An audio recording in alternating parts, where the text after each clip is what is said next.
Drive યોજીને modified light રાખનારને દંડ. સુરતમાં રાત્રે આંખો અંજાવી દેતી વ્હાઇટ એલઈડી સામે આરટીઓની લાલ આંખ. 6,000 સુધીની દંડની વસૂલાત. સુરક્ષાના રસ્તાઓ પર રાત્રિના સમયે અન્ય વાહન ચાલકોની સુરક્ષા જોખમાવતી અનધિકૃત અને ભારે તીવ્રતા ધરાવતી હેડલાઇટ સામે સુરત આરટીઓ અને ટ્રાફિક પોલીસે કમર કસી છે. સુરતના વાય જંકશન ખાતે સ્પેશિયલ ડ્રાઈવ યોજીને મોડિફાઈડ લાઇટ ધરાવતા વાહન ચાલકો સામે આખરી દંડાત્મક કાર્યવાહી હાથ ધરવામાં આવી હતી. નિયમ ભંગ કરનારાઓને મોટો ફટકો. આરટીઓ અને ટ્રાફિક પોલીસના સંયુક્ત ઓપરેશનમાં અનેક વાહન ચાલકો સાણસામાં આવ્યા છે. આ ડ્રાઈવ અંતર્ગત વાહન ચાલકો પાસેથી 1,000 થી લઈને 6,000 સુધીનો દંડ વસૂલવામાં આવ્યો હતો. જો કોઈ વાહન ચાલક સ્થળ પર દંડ ભરવામાં નિષ્ફળ રહે અથવા નિયમનું ઉલ્લંઘન ચાલુ રાખે તો કાયદામાં 6 મહિના સુધીની કેદની સજાની પણ જોગવાઈ છે. કેમ લેવાયા કડક પગલાં?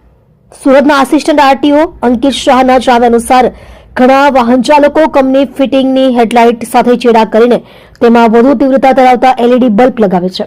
આવી સફેદ અને તેજ લાઇટો સામેથી આવતા વાહન ચાલકોની આંખો અંજાવી દે છે, જે ગંભીર અકસ્માતનું કારણ બની શકે છે.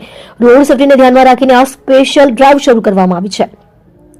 દંડની વસૂલાત અને કઈ કલમ હેઠળ કાર્યવાહી? આરટીઓ દ્વારા દંડની રકમનું વિભાજન કરવામાં આવ્યું છે, જેમાં મોટર વાહન ધારાની કલમ 182 હેઠળ અનધિકૃત રીતે બલ્બમાં ફેરફાર કે ચેડા કરવા બદલ 5,000નો દંડ, રોડ સેફટી જોખમને લઈને જાહેર માર્ગ પર અન્ય માટે જોખમ ઊભું કરવા બદલ વધારાનો 1,000 દંડ, એમ કુલ 6,000 સુધીનો દંડ વસૂલવામાં આવ્યો હતો. 250 થી વધુ વાહનો દંડાયા. ઝુંબેશ ચાલુ રહેશે. છેલ્લા 1 મહિના દરમિયાન ચાલેલી આ સ્પેશિયલ ડ્રાઈવમાં અત્યાર સુધીમાં અંદાજે 250 જેટલા વાહનો સામે કાર્યવાહી કરવામાં આવી છે. હાઈવેને જોડતા ચેકપોઇન્ટ્સ પર 24/7 રાઉન્ડ ધ ક્લોક ચેકિંગ હાથ ધરવામાં આવી રહ્યું છે. નાગરિકોને અપીલ. આરટીઓએ સુરતવાસીઓને અપીલ કરી છે કે જો તમારા વાહનમાં કોઈ પણ અનધિકૃત એલઈડી લાઇટ લગાવેલી હોય તો તેને તાત્કાલિક દૂર કરવી. આગામી દિવસોમાં ઝુંબેશ હજુ વધુ કડક બનાવવામાં આવશે અને નિયમ ભંગ કરનારાઓને છોડવામાં આવશે નહીં.